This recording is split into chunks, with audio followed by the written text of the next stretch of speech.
And 1905, he started buying land up in this area where we are now. It was just cotton fields and farms and stuff like that.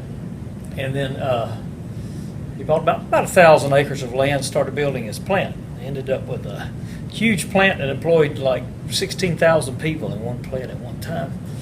And then he passed away, and his son, Mr. Charles Cannon, you see him over there on the back wall.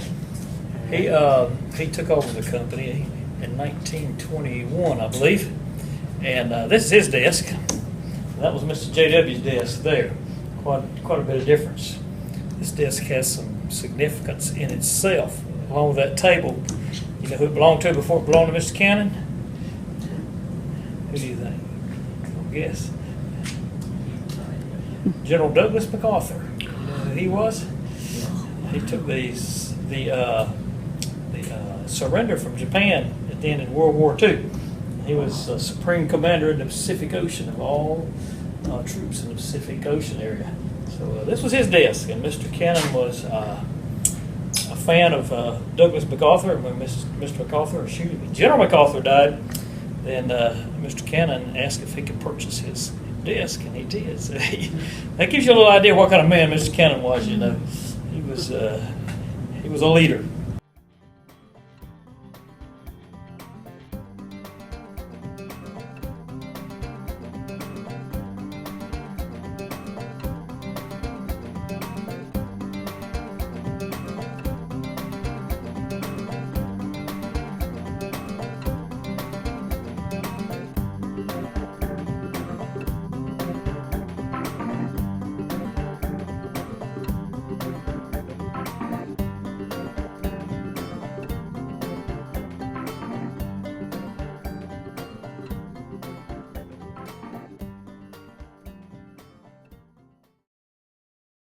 This is my grandfather, Clyde Haycock, who worked at Cannon Mills for a very long time. Here. Say, Papa, how long did you work at Cannon Mills? I worked for Cannon Mills approximately 30 to 35 years. So when did you start working there? I started in probably in the late 60s, somewhere along in there in between around 1970. All right. So while you were working at Cannon Mills, did you ever meet Charlie Cannon? No, I never met Mr. Cannon himself, but I met Mr. Hayes, his son-in-law, and I done some work down in his daughter's house, but I never met him. All right. So what was it like working there? Well, it was a good job. I enjoyed it. Matter of fact, I worked till I was 70 years old before I even retired. It was such a good job. But I would say it was good people to work with as a whole. You have some people you know that would be a problem, but normally in the crews that I had to work with and the people I worked around, I would say was real good people. What did you do at Cannon Mills? I worked in the machine shop. I was a machinist. In the period of time that I was there, I had the opportunity to work in various different places of the mill. So anything that went on in the mill, I pretty much was around, seen, or was involved in. In the later part of my time at Cannon's, I worked in air filtration systems, which meant that the air that the people breathed and the air and the dust that went through the machinery, I was in control of, so that the people wouldn't have to breathe or wear dust masks and have brown lung or anything like that involved in their life. Okay, so what was Charlie Cannon like? Mr. Cannon was a unique person. Even though I didn't meet him, I know a lot of people that know him, and I knew people that knew him that worked there when he was there. And he was the type of person that would come into the mill and do any job in there, so that the people that he put on it, he knew about it, and he knew what requirements was, he knew what the people would be doing, and what could improve the jobs. He was really interested in anything that you could do to improve a job. He wanted to know about it. So I would say he was an ideal supervisor, owner of a company.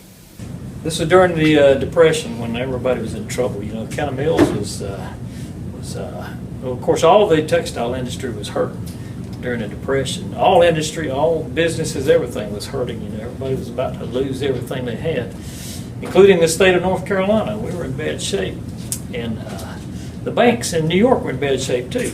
And so they were looking for money, so they asked North Carolina to pay up on loans that they had.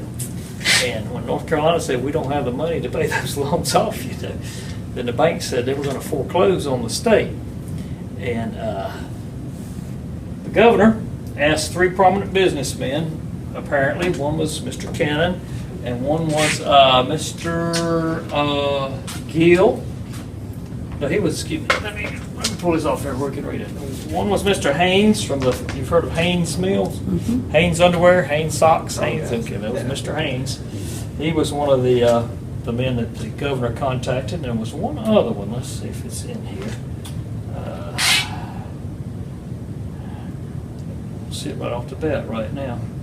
Anyway, he contacted these 3 businessmen in North Carolina, asked them what they could do about it. And Mr. Cannon just happened to be in New York at the time on business. And he went over to the bank and he told him, he said, well, I've got all Cannon Mills money's in your bank. He says, if you don't renew the loan for the state of North Carolina, I'm going to pull all my money out of your bank. And apparently these other 2 businessmen did it too. And when they do that, the banks backed off and they renewed North Carolina's loans.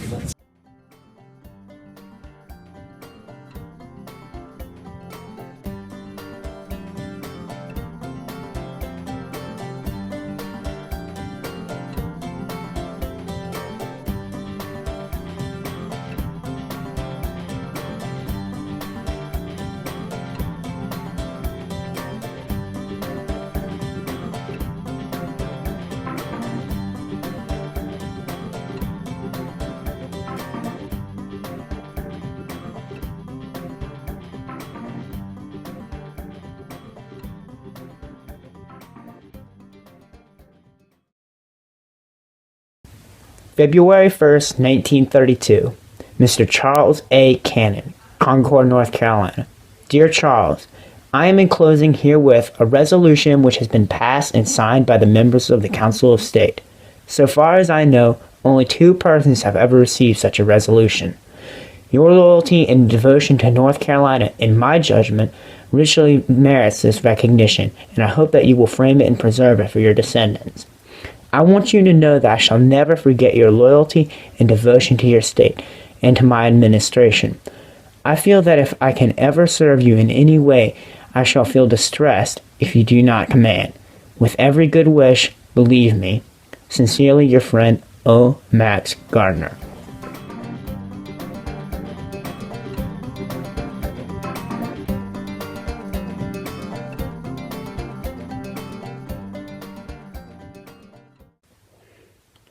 So why is Mr. Cannon's story so unknown? Mr. Cannon was a very modest man who worked on fixing the problems. Mr. Cannon built one of the most employee-friendly environments in the United States and helped start many buildings in Concord and Kannapolis. He, along with 2 other businessmen, saved North Carolina from bankruptcy, but the story is almost unknown because he didn't build himself. Instead, he built Cabarrus County.